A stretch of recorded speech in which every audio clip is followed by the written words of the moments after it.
احنا ازاي جينا هنا يا رجاء؟ ازاي جينا هنا؟ طب بس ده سؤال.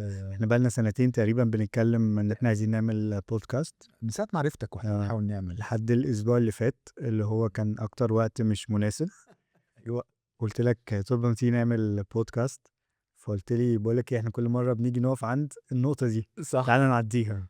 انت مش بس عملت كده، انت عملت بوستر للبودكاست ايوه قبل اصلا ما نعرف احنا هنعمل ايه. بس ايه رايك في الاسم؟ خطير. ازاي؟ انت عارف ان اكتر من 20% من الناس اللي بتخش تدور على حاجه على جوجل بتبتدي ازاي اعمل كذا.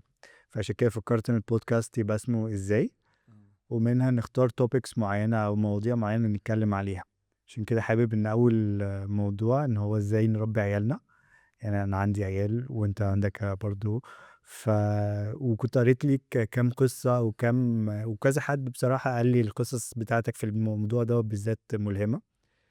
وتاني حلقة عايزك انت اللي تستضيفني ونتكلم على ازاي اعرف اتداول في البورصة بحكم برضو الاكسبيرينس يعني بتاعتي. هنطلع من ان انا بربي عيالي وانت هتطلع هطلع انا الشخص في الاخر، انا يا رب. كابتن الالعاب يعني بتاع أيوة. المدرسه. ماشي. لا هي فكره عظيمه، ومعتقد ان احنا لو انت كنتش عملت اللي انت عملته ده، مم. انك انت قلت لي ازاي وبعت بوستر وحطينا بوستر على لينكدين وهوب الناس بدات تريسبوند، مم. ما كناش هنقعد مع اسلام واحمد بسيوني النهارده اللي هم خلف. ايوه شكرا ليك والله. شكرا يا جماعه، انا استضافهم. شكرا. ما اعتقدش ان ده كان عمره هيحصل أيوة. يعني، فربنا يستر. اعتقد هي رحله طويله و... وخلينا نتحرك في هذا الاتجاه ونشوف بقى ازاي الناس هتريسبوند للي احنا ايوه بنعمله ده. توكلنا على الله. توكلنا على الله.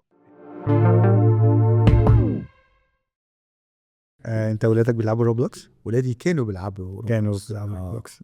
انت عارف خلال الفترة اللي فاتت ديت الحمد لله انها اتمنعت، بس كنت مرعوب دايما. بحاول اركز هو بيكلم مين، بيتفرج على ايه، بيعمل ايه من القصص اللي بنسمعها.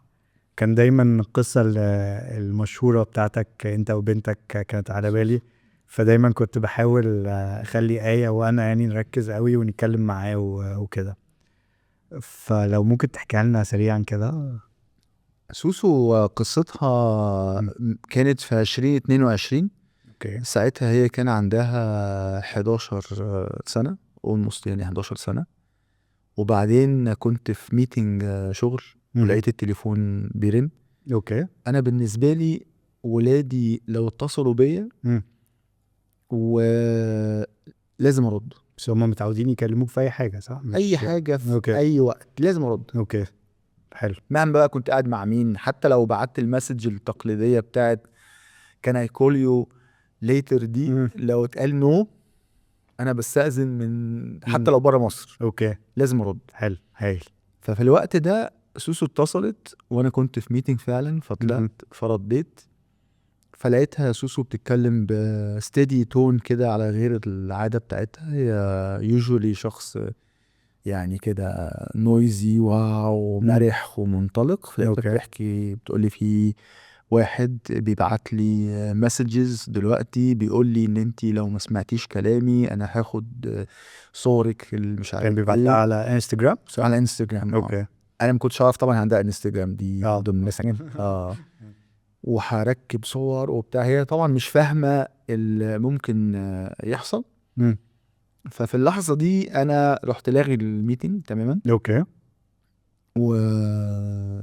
ورحت بقى قررت ان انا انجيج مع سوسو يعني. اوكي بس انت قبليها انت كنت عادة بتتكلم معاها ان جنرال، ولا دايما بترجع لك لما تبقى في مشكلة، لكن لما بيكون حاجة عادية تتكلم مع مامتها اكتر؟ لا لا لا، هو انا بشكل عام يعني انا مش شخص مثلا لو انت في بعض الكلمات كده انا ما بستخدمهاش. اوكي.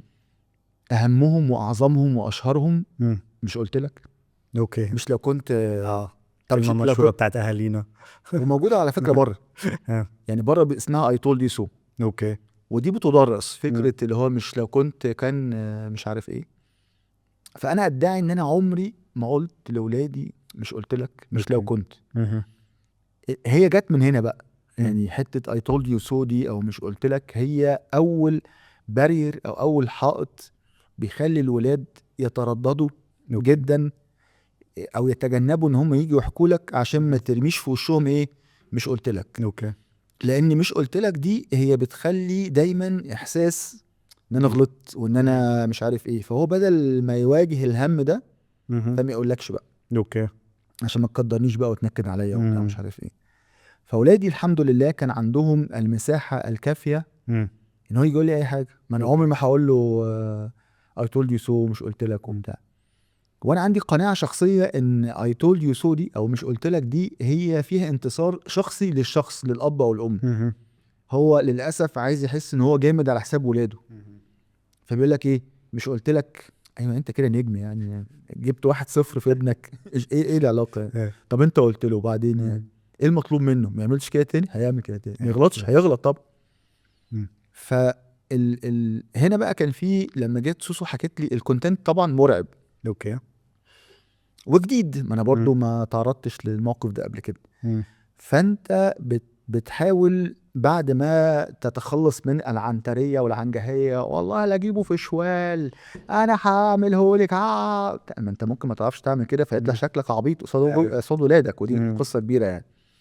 فمهم قوي ان انت تكون يعني يبقى عندك ثبات انفعالي لذيذ كده، وتعرف ان انت اللي هتقوله تعرف تنفذه مع الولاد. دي مهمه جدا. اوكي. لان الولاد في الوقت ده هي معاها سكور كار كده بتحسب بابا طلع بق في الحته الفلانيه، بابا ما جابوش في شوال ولا حاجه، ايه ده لسه بيبعت. ايوه. فمهم قوي ان الواحد ردود فعله تكون منطقيه ومش دايما ان انت لما الواحد يعلي البار في واعتقد في موقف جد زي دوت لازم تبقى منطقي جدا يعني، وتبقى انت نفسك تتجرد برضو من فكره الانتصار الشخصي، او انت تطلع الاب السوبر داد اللي هينقذ ولاده، لانك انت مش هتعرف تنقذهم في كل الاوقات. دي برضو مهمه جدا. اوكي. بس هي راحت لك الاول ولا راحت لمامتها الاول؟ لا راحت لي الاول. اوكي. ده ما زعلهاش؟ ما زعلش مامتها والله لا. اوكي. يعني لان هو خلي بالك دايما بيبقى في يعني الولاد في مواضيع معينه بيحكوها للأم ومواضيع تاني بيحكوها للأب. اوكي. ففكرة المواجهة والراجل الشرير والحاجات اللي فيها يعني مقاومة يعني مواجهة وعنف ورد فعل عنيف، اوكي. غالبا الأب هو اللي بياخد الدور ده. أيوه. في المعارك وضرب وتلطيش وبتاع، حتى لو معارك افتراضية يعني. اوكي. بس هي لما جت قالت لك حد بيكلمني على انستجرام وانت ما تعرفش انها عندها انستجرام، ما اتضايقتش؟ لا خالص.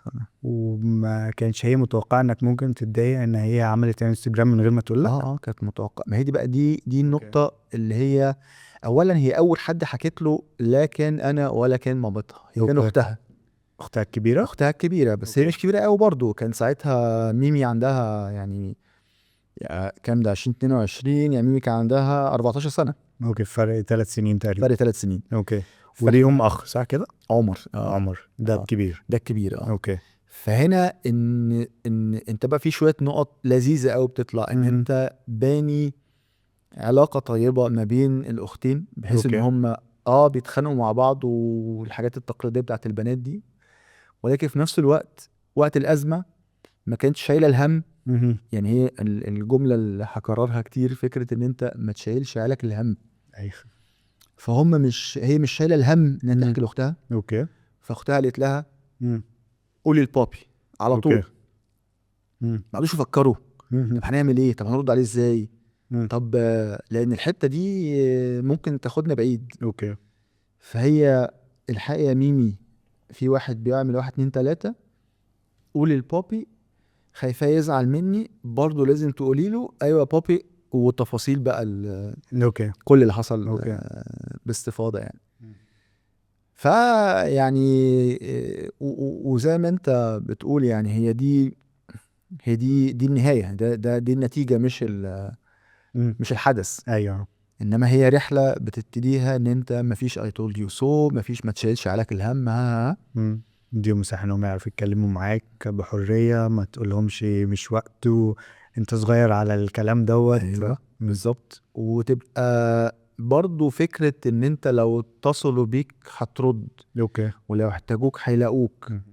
لان هو ايه لو الاب او الام مهم. لما بتتصل بيه ما بيردش، فلما لما ميمي هتقول له سوسو كلمي بابي، يلاقي ما هو كده مش هرد. اوكي. فاهم؟ ايوه. انما ده ما طرحش، لان هو بابي هيرد، مهم. هيرد باي حاجه يعني. مم. هيرد بمسج، هيرد بكده وبرضه مش فكره ايه كان يكول يو ليتر دي فالتاني يطنشها، لا مهم. احنا كان يكول يو ليتر لو هي ما بعتتليش اوكي انا هتصل بيها. ففي يعني بروتوكول قائم في حتى لو unspoken، بس في unspoken كود بيننا أوكي. في الكوميونيكيشن يعني. مم. بس فدي كانت الفيز 1 اوكي. من فهو القعده. كان بعت لها قال لها اعملي كذا، ويا اما بعت لك صور وحاجات زي Yes. كده، صح كده؟ اه. يا اما هركب لك صور. ركب لك صور. فهي خافت جدا، مم. ومع ذلك ما قررتش ان هي تواجه ده لوحدها. اوكي. هي قررت ان هي تشرك الاب، مهم. لان هي عارفه ان الاب ده مش هياخد الاجراءات يعني بنسمع عنها حوالينا، اوكي. اللي هو فين الانستجرام حالا، ايه ده انت عندك انستجرام يعني ده وقته. يعني في واحد كل المشكله الاول وبعد كده في كلب بيتحرش ببنتك آه. بيعاكسها وبيبعت لها ركب لك صور، ودي عند واحده عندها 10 سنين. اوكي. ده بقى هو ده الموطن اللي انت عايز تديها درس هاي. يعني في اهميه زعلان انها قرطستك يعني. ما هي مهم. كده اصل يعني هيقرطصونا ده بلا شك. أوكي. احنا هنتقرطص وهنتغفل وبتاع مش عارف، ده لازم. آه. فبرضه نرجع لفكره ان الاهالي اللي بتبالغ في رد الفعل، هي بتبالغ في رد الفعل لانها حاسه ان هي مجروحه، هي مهم. بتعمل حاجه ليها لشخصها. اوكي. مم. ان انا ايه ما اتقرطصتش او بقى اتقرطصت بس انا عاقبتها. مم. يا عم انت مش وقته يعني. مهم. فهي فكره انك تعرف تفصل ما بين نفسك يعني الزهو الشخصي او كبريائك اللي اتجرح وان انت طلعت بتقرطص، وما بين بقى ان انت بتتعامل مع المأساة مع مم. الكيس دي بشكل برضو يكون فيه واقعية ومنطقية. اوكي. لان العيال هنا قاعدة بتتفرج، فانت what you promise هتنفذه، اللي هتوعد بيه هتعمله.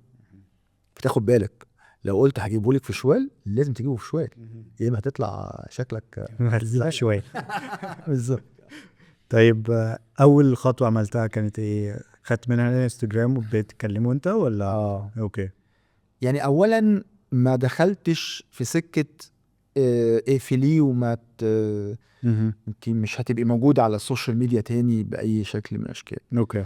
انا كانت مشكلتي الاساسيه ان انت النهارده عشان تعمل اكاونت على انستجرام بيطلب في ايج ريستريكشن معين، في حد الادنى من العمر. فاحنا الطفل او الشخص الاندر ايج بيضطر ان هو يكذب اوكي. عشان يغير في سنه الحقيقي عشان يعرف يعمل اكاونت. فانا الكيس بتاعتي لا احنا ما بنكذبش، احنا مش محتاجين ان احنا نكذب عشان نعمل اكاونت. بس دي كانت مأساتي الحقيقيه ان هو لا ما نكذبش. مهم. حتى لو فيسبوك لا ما احنا بنكذب على الفيسبوك مش أوكي. بنكذب في المطلق بقى. مم. فخدت انا الاكاونت وكان برضو طبعا انا غضبان جدا وعمال بقى افكر وخايف قوي، ايه ده انا ما كنتش موجود. طب ده انا لو كنت اب عبيط اللي هو من بتوع ازعق لها واقفلي، انا كان مأساة كبرت يعني. مم.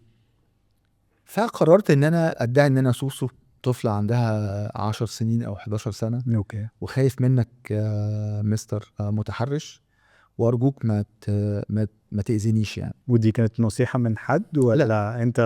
لا دي كانت ارتجالة. وريني اخرك. اصل انا قعدت افكر يعني. انا برضو اعتقد الاستراكشر بتاع تفكيري دايما اللي هو واتس نيكست. طب ما لو شتمته ما خلاص يعني. اوكي. ده راجل اصلا بيتحرش بطفل عندها 11 سنه، فاكيد لما هشتمه هو مش فاهم حاجه يعني، هو مش حاسس بحاجه يعني. فقررت ان انا اعيش دور الضحيه الخايفه منه. اوكي. وكملت في المشوار بتاع ان انا الضحيه الخايفه منه وانا بتكلم معاه. ودي من المرات القلائل اللي كنت ماسك تليفوني وانا سايق. اوكي. عامة ما بعملش كده وبشوف كده بني ادم مش عنده يعني مشكله في دماغه. وكنت في الطريق لمباحث الانترنت وانا سايق كده. طب حاضر، طب اصل انا في ناس حواليا دلوقتي في نفس اليوم ده في نفس الساعه. اوكي. يعني انا خرجت من الميتنج ده طلعت على سوسو خدت التليفون منها وبتشات انا مع الواد ده وانا في الطريق لهناك يعني. اوكي. من فين مكانهم مباحث الانترنت؟ هو في مركزين اساسيين، في مركز موجود في الجيزه ده قصاد هايبرون الناحيه التانية كده، في سور ضخم كده، انت بتفضل ماشي مع يمين السور كده، انت هتخش هناك اسال البوابات، في امن كتير هناك، قول لهم عايز مباحث انترنت بيوجهوك على طول يعني. وفي واحد في العباسيه، ده بقى طبعا الناس اللي هي في القاهره بتروح ده، والناس اللي هنا بتروح طبعا، في اكيد حاجات تانية بس دول اللي هي المراكز الكبيره يعني. اوكي. فالحقيقه انا دخلت وانا لسه بتشات مع دخلت معكش واسطه صح؟ لا لا ما تعرفش حد، دخلت عادي كده مواطن عادي. اوكي. دخلت مواطن عادي جدا، ركنت عربيتي، رايح فين حضرتك؟ راح للمكان الفلاني، هي فين؟ اتفضل من هنا، مشيت وانا عمال اتشات مع البني ادم ده. فلما دخلت هناك، ده كان وقت اعياد برضو، بس لقيت حد واستقبلني وكل حاجه، فهو جاي بقى ايه يعني، ايه طلع ورقه وقلم ونسمع الشكوى. فقلت له حضرتك احنا مش محتاجين نعمل كده. قال لي ليه؟ قلت له خد كلمه اهو. قال لي فين ده؟ قال لي موجود على قلت له اهو. فانبسط طبعا يعني، حس ان هي ايه، عارف انت، فريش طازه كده الكيس يعني. وطبعا رحت بقى اماكن كتير، رحت القاهره ورحت الجيزه عشان اغير. ومش عارف انا المفروض احكي ده ولا لا، بس جوه في بروسس وفي نظام وفي ناس بتكتك وفي ناس بتدعي ان هي برضو بنت صغيره بتتعرض لمش عارف ايه، فبتطمع الناس دي. اوكي. لغايه ما يقدروا يقفلوا ودي الحقيقه برضو رساله لكل المتحرشين، خلي بالك يعني. لان انت اصل انت يعني الفرق ما بين القضيه عشان هي تبقى قضيه، ان يكون في اكشن، مش اكشن، حاجه. تلميحه تهديد. اوكي. يعني لو في اي تهديد في الموضوع انتهى يعني راح ده مسكين، ممكن يوصل اعتقد ل10 سنين سجن يعني. فهو الشخص الحقيقي اللي استقبلني كان اداني بقى البروسيس وقال لي تاخد بالك وتعمل ايه ومش عارف ايه. من ضمن الحاجات مثلا ان انت السكرين شوتس مش ايفيدنس، مش ان انت ممكن ضاربها، ولكن الفيديو ريكوردنج ايفيدنس قوي. اوكي. يعني بتسجل بقى ديالوج كامل وبتاع مش عارف ايه. مش فاكر اللي حصل، بس الواد هرش باين او خاف او حس ان برضو الموضوع طول يعني، فراح قفل الاكونت وعمل ديليت للاكونت تاني. فقلت خلاص يعني ات واز جيرني وانتهت وبتاع مش عارف ايه. غالبا الواد ده رجع قعد بالليل قال الله، طب انا كان عندي فريسه سهله وكانت مستعديه ان هي تريسبوند، فما تيجي عمل اكونت جديد وراح وبدا بقى ايه يكمل يعني. اوكي. فانا قلت ايه ده، دي فرصه عظيمه والله، ده انت عيل لقطه. بس تفتكر هو اللي قفل ولا ميتا مثلا؟ لا هو اوكي. لانه عامل اكونت تاني عادي. اوكي. يعني ميتا فيها طريقه ما كده ان انت لو يعني بتمنعك ان انت بتعرف انت نفس الشخص، بتمنعك انك تعمل اكونت اعتقد كده يعني. اوكي. فالمهم هو عمل الاكونت الجديد ده وراح دور عليا انا الفريسه السهله وبدا يرسبوند. ساعتها بقى مشيت بالارشادات بتاعت انت مش طالبه، انت البنت الحلوه سنه الريسبوند بقى. بس وعملت مشيت على الخطوات الكامله يعني. وبعدين كنت في خيار بقى وبدا الواد ده، لان هو بيعمل ايه، هو بيروح فارش على اي حد يعني، مثلا سوسو وصاحبتها يعني فاهم، ويبدا يعمل ايه، يبعت مثلا صوره لواحده صاحبتها يقول لها بصي، ودي صوره عاديه، انا دي حتى صاحبتك سمعت الكلام. اوكي. عشان يخوف سوسو ويقول لها ان اصلا بقى ايه، كلهم بيسمعوا الكلام، انت بس اللي هتبقي مختلفه، فهي تستسهل الامر يعني. اوكي. ويبعت برضو يتاكد ان فاهم، بيعملوا شويه حركات كده عشان يتاكد. فانا بمنتهى البساطه كلمت اللي قدرت اكلمه من اصحاب سوسو، وقلت لهم يا جماعه خليه مكمل، ولو سمحتوا ما حدش يشتمه يعني، عشان ما يهربش يعني وكده يعني. بس وكنت بقى في خيار صعب جدا، هل انا عايز انتقم منه ولا انا عايز احبسه. فدي كانت امور مطروحه يعني. اوكي.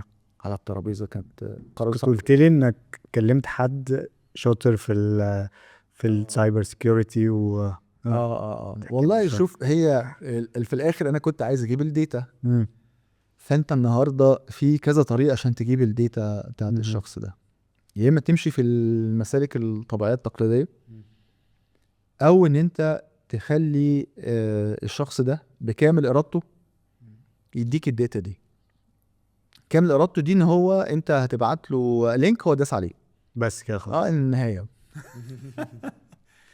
ف بس هو برضو، ما هو حريص بقى، ما هو برضو بيعمل جريمه كبيره قوي، فهو لازم يكون واخد باله قوي. اوكي. فانا فضلت اطمعه قوي قوي قوي ان انا خلاص اهو، طب استنى اصل هوبا دخلوا عليا، طب حاضر بحضر لك الصور ارجوك انا خايفه انا وانا طول اصلا. لغايه ما المغفل كنت انا مجهز اللينك. اللينك ده كان عباره عن ويب سايت، يعني اوكي. مش حاجه، يعني ويب سايت. عملت ويب سايت بربع جنيه مم. فرحنا رامين حاجه كده خفيفه عنده، داس بقى بهبل.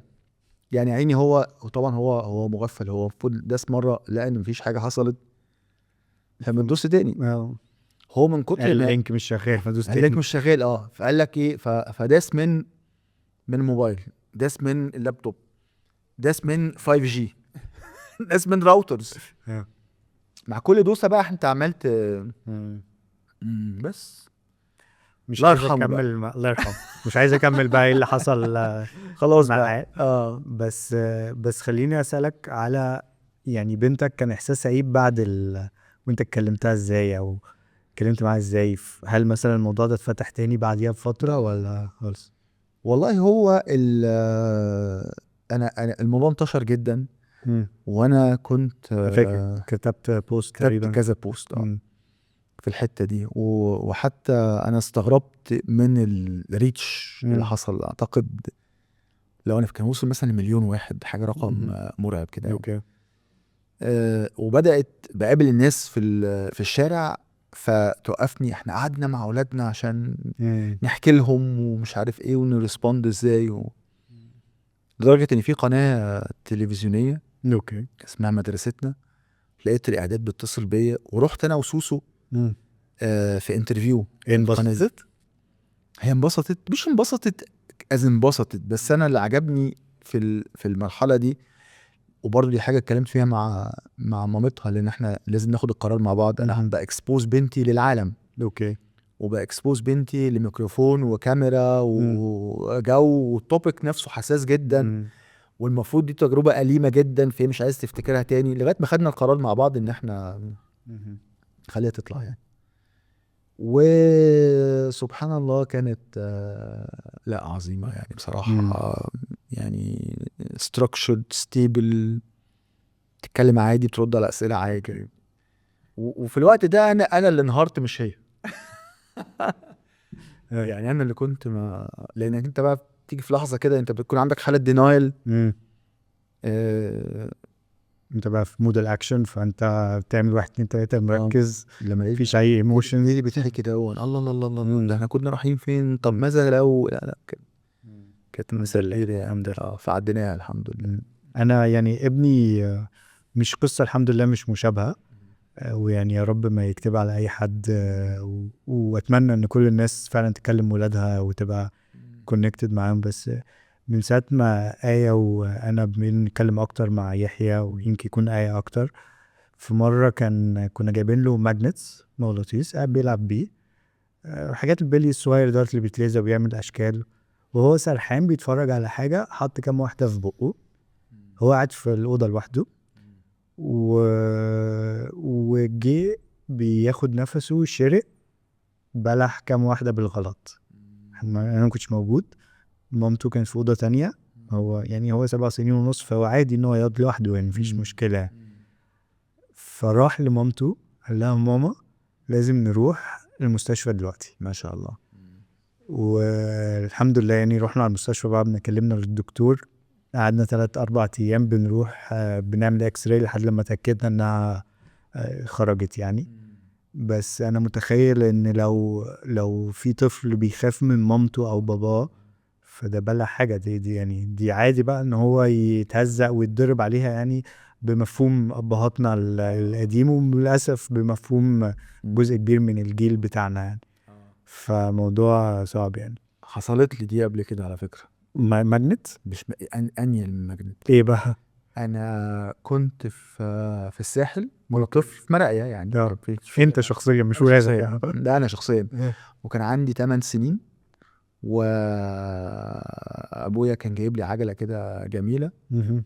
ودي مفهوم الساحل ده ما كانش قرية كده ليها سور فانت تنزل أوكي. تلعب بالعجلة. فنزلت العب بالعجلة واقف قصاد ورا عربية نقل مش شايفاني، راحت راجعة بظهرها سحلاني، خبطتني بالجدون شبك في البتاع واتسحلت رجلي اتشرحت يعني. فالراجل طبعا سواق ارتبك وانا بعيط بقى انهيار، وعارف انت الجلد تاكل ودم رهيب وقصة كده. فالراجل راح اخدني على العربية، ما خدنيش بقى على المستشفى، وداني عند البيت، قلت له انا ساكن هنا، وخدني انا وعجلتي يعني عربية ربع نقل، حطني عند البيت وطلع يجري.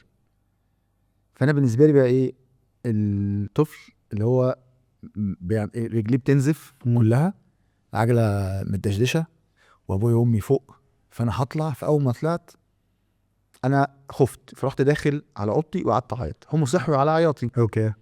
ما قلتش لاهلك؟ لا ما قلتلهمش، ما انا في الاوضه دي هم في الاوضه دي. ما قلتلهمش، ما انا خايف من من المواجهه يعني. صحوا على العياط بتاعي نحيب كده بصوت واطي. ابويا شافني، شني كده زي اللي فاهم، وراح نزل، راح الاسعاف المستشفى. طبعا رجليها كانت متخرشمه، ما كانش في كسر بس الجلد كان راح خالص. الجلد كان، الجرح كان عميق يعني. اوكي. لفوها لي وكورتيزون ومطهرات ومأساة، هلع وعياط بقى، بكى رهيب يعني. خرجنا من المستشفى الإسعاف اللي هناك، لقيت أبويا بمنتهى القسوة اللي في العالم جاب العجلة بتاعتي اللي أنا لسه متداس بيها وقال لي اركب.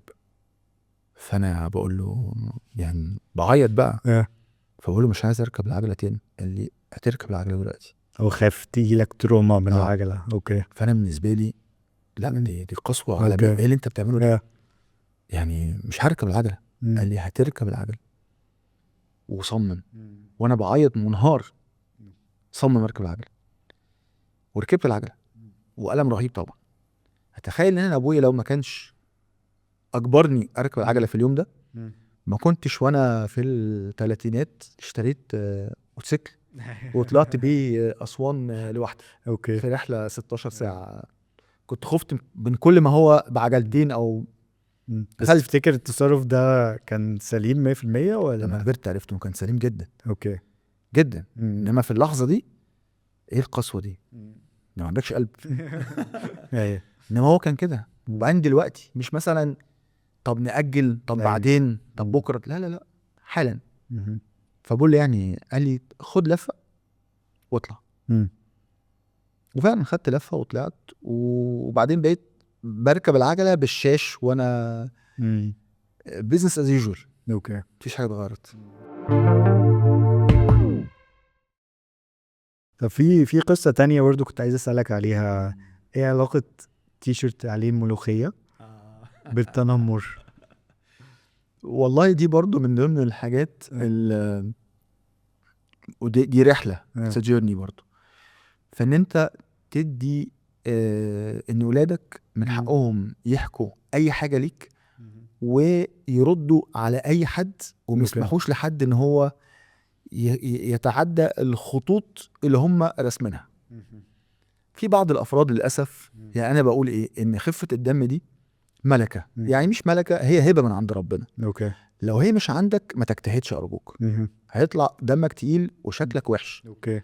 وممكن تتهان من طفل صغير عادي، خصوصا لو هو ينتمي الى بيت دمه خفيف شويه. اوكي. فهو البنش مارك بتاع الفكاهه موجود. فالطفل ده بيبقى عنده ميزان بيقيم النكته، وهيبدا يرسبوند على اللي انت بتقوله. انت بتهزر ولا انت شخص رخم؟ انت بتهزر، شخص رخم.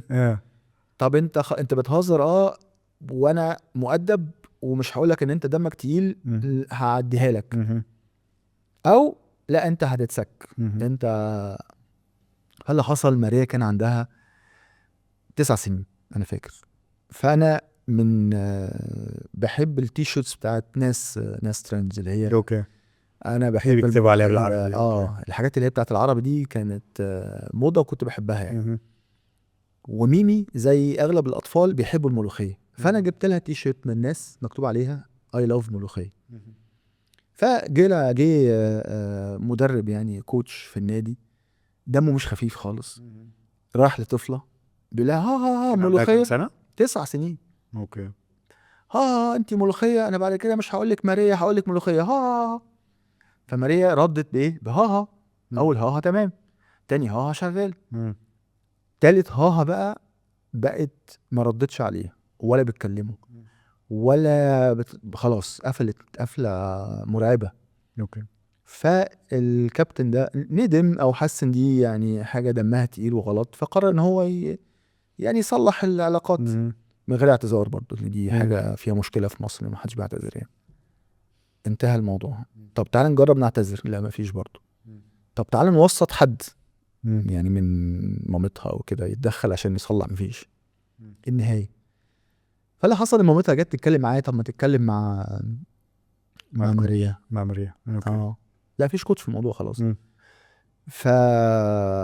فقلت لها هو غلطان، قالت لي هو غلطان يعني هنعرف نلم الموضوع؟ قلت لها مش هنلم الموضوع خلاص، مم. انتهى الامر يعني. وكتبت بوست عالمي الحقيقه في مم. الحته دي بتكلم فيه على التنمر على الاطفال. انت النهارده راجل صاحب سلطه، ما مدرس بقى، كوتش في نادي، مدير في شغل، انت راجل سينيور قوي ودي انترن عن اي حاجه يعني. ما ينفعش تقول حاجه الطرف الاخر في الفكاهه يعني الطرف الاخر ما يعرفش يرد عليها. اوكي يعني النهارده جاي بيقول لك انت ملوخيه، طب هي لو قلت لك انت كمان بسطرمه هتنبسط عادي؟ هتقبلها؟ لا مش هقبلها. ليه؟ انا كبير، لا ما ينفعش الكبير ده يعني خلاص بقى رايح جاي. فعملت البوست ده وبحارب فيه يعني، بتكلم على الكيس اللي حصلت الريسبونس بتاع ماريا ومش عارف ايه. والناس قسمت بقى فريقين، البنت برضو مكبراها، لا هي البنت عندها 9 سنين على فكره، هي مش المفروض اصلا تتعرض لموقف زي ده. وفريق تاني بيقول لك صح ومفروض تعمل كده، وفريق تالت يقول لك الله واحنا ليه بنعدي السخافه اللي بتحصل من الكبار بقى، سواء اهل اقارب درجه اولى تانية جيران كوتش في نادي مدرس، لا ما تعديش الحاجات دي. مم. لان ممكن بقى الطفل ده نفسه لما يكبر يبقى عنده عايز هو كمان بقى يتنمر على الناس يعني، وعايز ينتقم بقى من العالم، هو تعرض لمشكله يعني. بس تفتكر يعني كان ممكن انك عارف تربي فيها حتة التسامح مثلا، لان هو لو جه اعتذر ممكن تسامحيه، ولا بتسيبها؟ لا ماذا يعني لو انت ماذا لو اتى معتذرا؟ فيش الاعتذار مقيد بزمن معين، اوكي ومقيد ب حلو الحته ومقيد بدمج معينه. مم. والاعتذار ده حق، مم. يعني قبول الاعتذار حق، مم. مش لازم نقبله مم. يعني. اوكي وحتى في القرآن كده يعني، مم. يعني ربنا بيدينا الحق ده مم.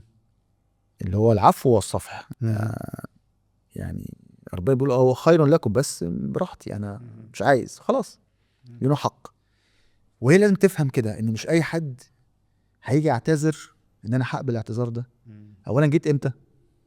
وهل الاعتذار ده مربوط باصلاح ما افسدت ولا لا؟ يعني ما انت بقى لو ما انت مش بيقول لك ما تشتمنيش في مش عارف ايه وتصالحني في اوضه، مم. فما بيحصلش يعني للاسف. ما هم بياخدوا حته منها، مم. او يخش يعتذر يقول لك ايه انا جاي اعتذر لان الاعتذار من شيم لا ما انت كده بتمدح في نفسك على فكره. أي. انت ما بتعتذرش، انت بتعتذر عشان انت غلطان، مم. فلازم تاخد دور الغلطان المنكسر. مم. انما انت ما بتعتذرش انت نجم، لا مم. ما تروح تنجم بقى على نفسك يعني.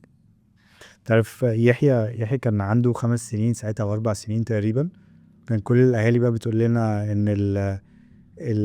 الجمباز مهم جدا للسن دوت والعبوه كده. بصراحة هي متبع معاه طريقة ان هو لو مش حابب حاجة ما يعملهاش. فانا كنت بحاول دايما ازقه على حتة الرياضة يعني. فكنت مرة في نادي الصيد ونزلنا النادي ولقينا في تمرين، سألتهم قالوا لي ينفع وبتاع. فقلت له يحيى تحب تجرب؟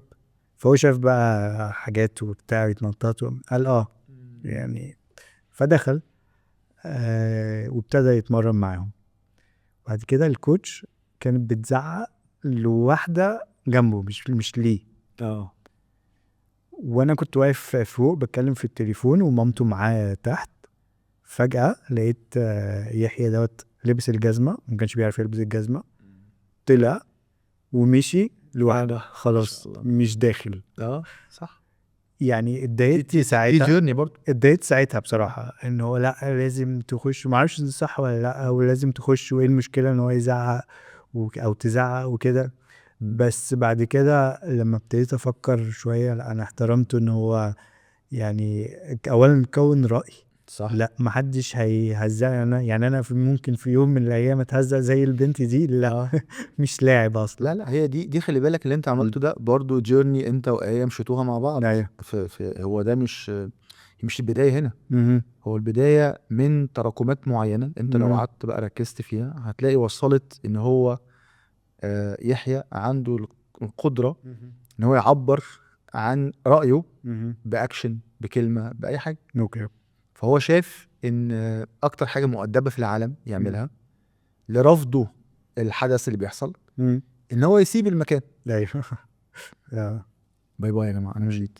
فده ده جزء من تعبيره عن رأي حتى هو صغير، عشان انتوا سايبين له مساحة ان هو يعبر عن رأيه، اللي هو مش شايل هم ان حد هيزعق له. او وبرضه من ضمن الغلطات المتخلفة ان ساعات الناس بتيجي الاهالي الاب والام بيجوا في صف المعتدي، يعني بيجوا صف الكوتش، صف المدرس، صح. صف عمه. لا انت بتيجي صف ابنك الاول، تحميه، تأمنه وتطمنه، وبعدين بقى تشوف اصل والله هو ما كانش قصده، اصل هو دمه تقيل، اصل هو انما انا عارف ان ولادك تقريبا كلهم بيلعبوا رياضات مختلفة.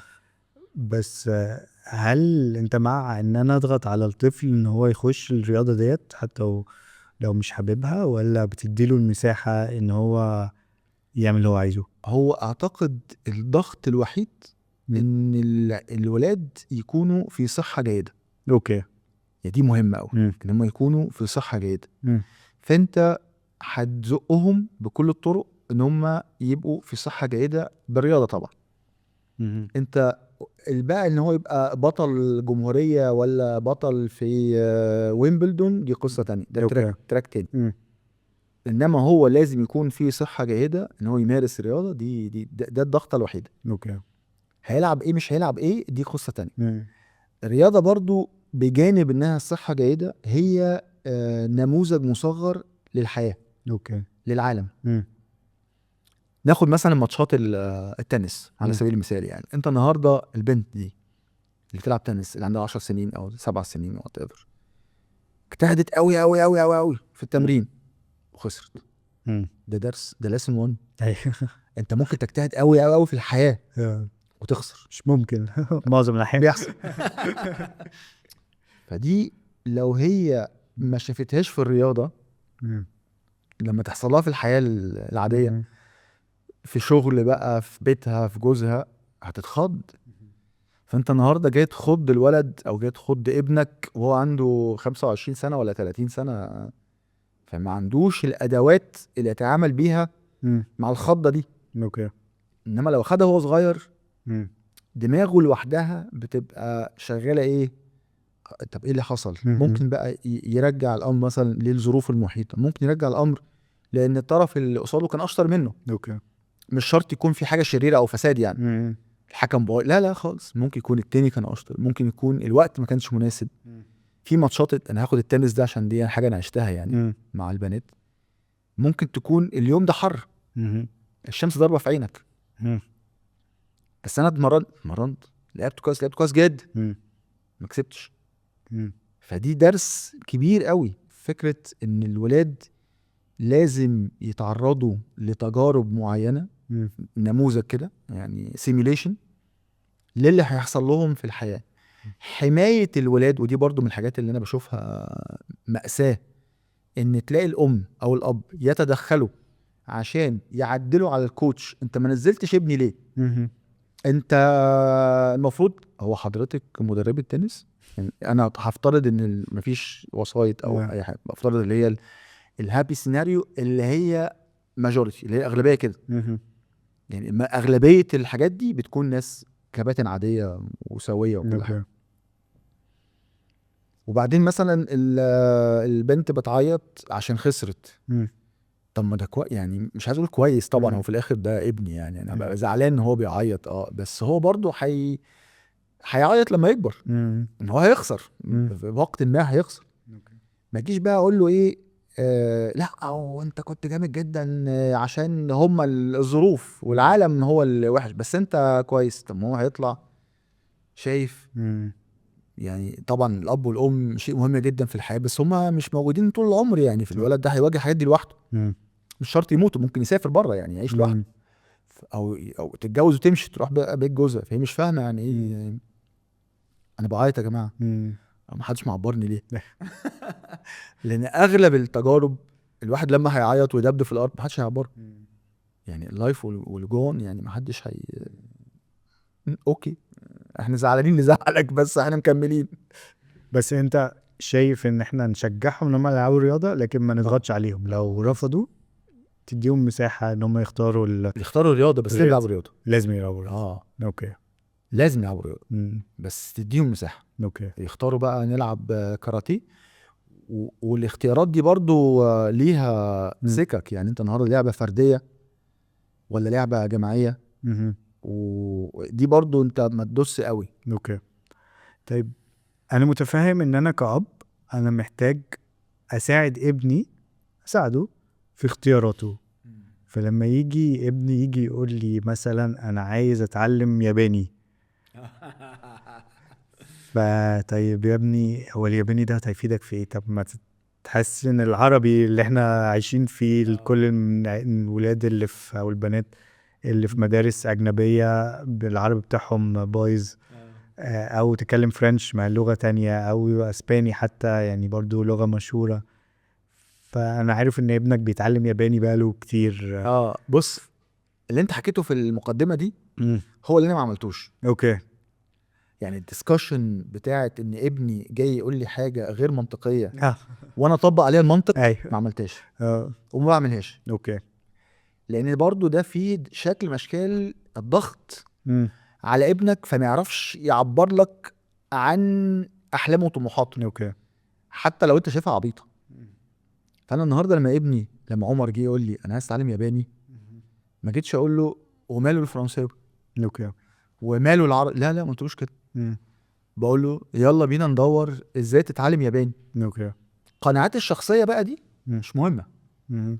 الياباني احسن، الياباني اوحش، كم دوله بتتكلم ياباني في العالم، هتروح فين؟ لا مش مهم. يلا ندور ازاي نحقق لك حلمك اوكي او رغبتك. وهو على فكره كان عنده الرغبه دي من هو عنده 12 سنه. اوكي. الحاجات بقى الكرتون الياباني وكده ممكن تكون اثرت في القرار ده. فكنا بنجيب دروس خصوصيه ياباني، سينسي تقعد معاه تعلمه ياباني، وبعدين بقى بياخد دروس دي اونلاين، وفضل بقى رحله الياباني دي معاه، لان محدش وقفه وكلمه بالمنطق والعقل. لا، ما كلموش بالمنطق والعقل. اوكي. مش وقته. يعني قصدي اللي انا هحققه مع ابني في ان انا حققت له رغبته او اديته المساحه ان هو يعبر عن رغباته من غير ما اقعد اقطمه او اقيمه او اديله حل احسن او كده. دي بالنسبه لي اعلى بكتير. يعني ده اتشيفمنت، ده انجاز. المساحه دي والتطمينه دي والدي تخليه بقى في الحياه لما يجي يقول لي والله انا مسافر اليابان اشتغل هناك. اوكي. انا بالنسبه لي لقصوري انا ما اعرفش حاجه عن اليابان. يا طب انا هساعدك ازاي دلوقتي؟ انا مش عارف اعمل ايه، ببقى مقيد برضه. بس سبحان الله يعني يعني دي حاجه اتعلم ياباني شويه، وبقى هو عنده الرغبه ان هو ما يكملش. مش انا بقى ما يجيش يقول لك ايه ما انت كنت فاكر كان زماني. لا كنت ولا زماني. انا دوري اختيارك انت اختيارك، اخدت قرار انا ساعدتك فيه، انت وقفت، انت كملت، ماليش دعوه. اوكي. سبحان الله كان عندي بيت باجروا اي بي ام بي مم. وبوكينج وكده ومش عارف ايه. فجاه لقيت جالي ريكوست يابانيين، مم. فطبعا سخنت كده وكل الافكار بقى جت في دماغي. اللي جه في دماغي ده عملتها. وكنا في رمضان السنه اللي فاتت، فقلت لعمر ما تيجي يا عمر نعزمهم على الفطار. مم. قال لي تمام. فجبت عمر واخواته ورحنا عزمناهم على الفطار اوكي. في البيت. مم. اللقاء كان عالمي بالنسبه لليابانيين اللي هم آه. رمضان، وكان في منهم مسلمين فكانوا صايمين وكده يعني، اوكي. وفي منهم طبعا مش مسلمين. وبعدين عمر بقى، وده حصل السنه اللي فاتت، يعني عمر كان عنده 19 سنه او 18 سنه ساعتها مم. السنه اللي فاتت. فبالنسبه له دي هو خدها بقى من تحت، اللي هو كان بيتفرج على افلام كرتون ياباني، اتعلم ياباني، قابل يابانيين، وبعدين بدأ يتكلم مع هي كان في واحده هي سوبرفايزر معاها طلبه يعني، مم. فهي كانت مقدره جدا الجاستشر بتاع العزومه على الفطار، فبدأت تتكلم معاها على الجامعات في اليابان وخلاص اوكي. وانطلق في الحته دي. طيب واحنا بننهي حلقتنا الاول، يعني شكرا للمعلومات القيمة ديت، بس لو نلخص المعلومات او نلخص النصايح للثلاث قصص الجمال العظام دول، ولا ربنا يخلي ولادك يعني لا هو اعتقد انك تفصل ما بينك وما بين ابنك، مم. وانت دورك انك تحقق له احلامه هو مش احلامك انت، وانك تبقى عندك قناعة ان الحياة هتلطش له، اوكي. فلازم يكون مستعد وجاهز واكوبت لمواجهة الدنيا دي. ومهما حصل ما تقولوش مش قلت لك، شو هتبقى لو كنت سمعت كلام مم. بس. شكرا ليك يا زلط. شكرا. شكرا.